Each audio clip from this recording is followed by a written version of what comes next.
പിതൃക്കളുടെ ആത്മശാന്തിക്കായി കർക്കിടകവാവ് ദിനത്തിൽ വൈക്കത്തെ വിവിധ ക്ഷേത്രങ്ങളിൽ ബലിതർപ്പണം നടത്തി. വൈക്കം ഉദയനാപുരം പിതൃക്കുന്നം മഹാവിഷ്ണു ക്ഷേത്രത്തിലെ ബലിതർപ്പണ ചടങ്ങുകളിൽ പങ്കെടുത്ത ഭക്തസഹസ്രങ്ങൾ. പിതൃക്കളുടെ ആത്മശാന്തിക്കായി കർക്കിടകവാവ് ദിനത്തിൽ വൈക്കത്തെ വിവിധ ക്ഷേത്രങ്ങളിൽ ബലിതർപ്പണം നടത്തി. പുലർച്ചെ മുതൽ ആരംഭിച്ച ചടങ്ങുകളിൽ ആയിരക്കണക്കിന് ഭക്തർ പങ്കെടുത്തു.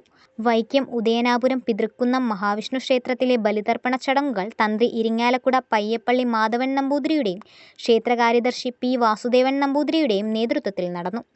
10 ആചാര്യന്മാർ കാർമ്മികത്വം വഹിച്ചു. പിതൃക്കൾക്ക് നിത്യമോക്ഷം ലഭിക്കുമെന്ന് വിശ്വസിക്കപ്പെടുന്ന അപൂർവ ക്ഷേത്രങ്ങളിലൊന്നാണ് പിതൃക്കുന്നം മഹാവിഷ്ണു ക്ഷേത്രം. ക്ഷേത്രത്തിന്റെ വടക്കുകിഴക്കു ഭാഗത്തുള്ള ഗണപതി സാന്നിധ്യമുള്ള കുളത്തിലാണ് ബലിതർപ്പണം നടത്തുന്നത്. വൈക്കത്തെ ഊരാഴ്മക്കാരായ 108 ഇല്ലങ്ങളിലൊന്നായ നാരായണനെല്ലൂർ മനയിലെ കാരണവർ പതിവ് പോലെ ഇവിടെ സ്നാനം ചെയ്ത് തർപ്പണം നടത്തുന്നതിനിടെ 2 കൈകൾ ഉയർന്നുവന്നെന്നും അദ്ദേഹത്തിന് മോക്ഷം ലഭിച്ചതായി അശരീരിയുണ്ടായെന്നുമാണ് വിശ്വാസം. തനിക്ക് ലഭിച്ച പുണ്യം മറ്റ് ഭക്തർക്കും ലഭിക്കണമെന്ന അദ്ദേഹത്തിന്റെ അപേക്ഷയെ തുടർന്ന് വ്രതനിഷ്ഠയോടെ വർഷം തോറും ഇവിടെ എത്തി ബലിതർപ്പണം നടത്തിയാൽ പിതൃക്കൾ തൃപ്തരാകുമെന്ന അനുഗ്രഹം ലഭിച്ചതായും വിശ്വാസമുണ്ട്. പിതൃനമസ്കാരം, തിലഹോമം, പിതൃബലി, കാൽകഴുകിച്ചൂട്ട് തുടങ്ങിയ ചടങ്ങുകളും ക്ഷേത്രത്തിൽ നടന്നു.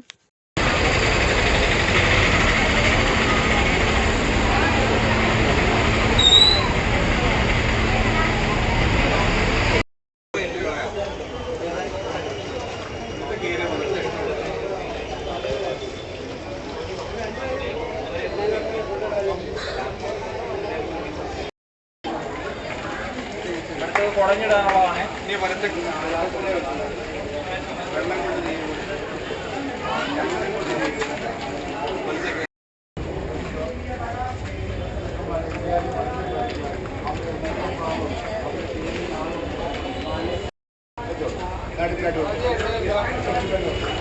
അടുത്തത് അതിന്റെ പുറകെ വെക്കാനുള്ളതാണ്.